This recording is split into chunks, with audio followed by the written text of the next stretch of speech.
Gahunda yo gutera ibiti mu mirima ihingwamo imyaka ni umuco mushya utari usanzwe mu bikorwa by'ubuhinzi mu Rwanda, ndetse abahinzi benshi bazi ko ibiti byo mu mirima bigwingiza imyaka bikayima amazi yo mu butaka bigakurura inyoni zona imyaka yabo.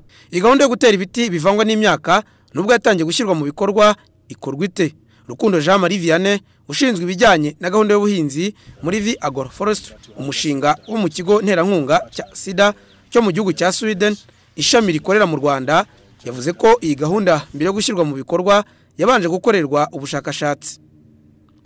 Ntago ibiti mu by'ukuri nkuko babivuga, haravuga ngo bikoguta amazi, haravuga ngo byizana inyoni, ariko izo mpungenge nkuko twagiye tubiganiraho n'abaturage mu manama atandukanye n'ubuyobozi, ntabwo ibyo biti koko nkuko babivuga byangiza imyaka. Zimwe mu ngamba twafashe kugira ngo abahinzi izo mpungenge zishire, ikigo cya mbere cyangwa se abantu ba mbere bakora ibyo bintu mu Rwanda ni Minisiteri y'Ibidukikije, ni nayo ducamo, ni nayo dukoreramo, niyo itugenga. Ikorera rero mu gihugu hose ntaho yasize, ahantu hose ibiti bivangwa n'imyaka bagenda bagerageza kubihageza. Ariko iyi gahunda yo gutera ibiti mu mirima ihingwamo imyaka iri gukorwa mu turere tune mu Rwanda, aritwo Gicumbi, Gasabo, Kamonyi na Rulindo.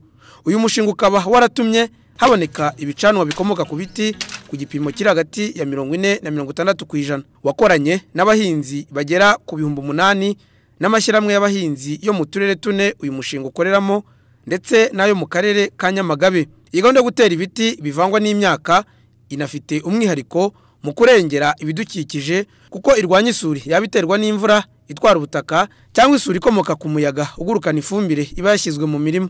Si ibyo gusa, kuko ubwoko bw'ibiti buterwa muri iyi mirima usanga n'amatungo aburisha, ndetse bigatera umwuka mwiza no gukurura imvura.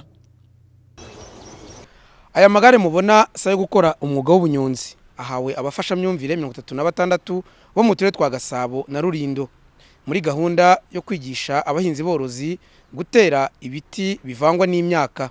Ese ni gute iyi gahunda bazayishyira mu bikorwa? Nkuko bivuze ko turabafashamyumvire, iri gari cyambere rigiye kudukorera ni ukutworohereza mu rugendo. Umufashamyumvire ni umuntu ugenda kumvisha abandi ibyiza muri rwa rugendo, mu kuzenguruka wa murenge, mu kuzenguruka akarere. Icyo nicyo cyambere iri gare rizadufasha tungo. Ariko igikorwa cyambere ni ukudufasha n'inyoroshya rugendo mu buryo bwo kujya kwigisha abandi baturage ibyiza bya agroforestry. V Agroforestry inafasha abaturage mu kwitabira gahunda ya biogaze, kuko igira uruhare mu kurengera ibidukikije hakoreshwa ibicanwa bike bikomoka ku biti. Ari naho ubu abahinzi bitabiriye gahunda ibagenera inkunga y'ibihumbi 100, Leta y'u Rwanda igatanga inkunga y'300, naho umuturage akitangira 30,000. Biteganyijwe ko iyi gahunda yo gutera ibiti mu mirima ihingwamo imyaka V Agroforestry izakomeza mu turere twa Nyamagabe, Ruhango na Gakenke. Mutaka Ndatseri, Televiziyo Rwanda mu mujyi wa Kigali.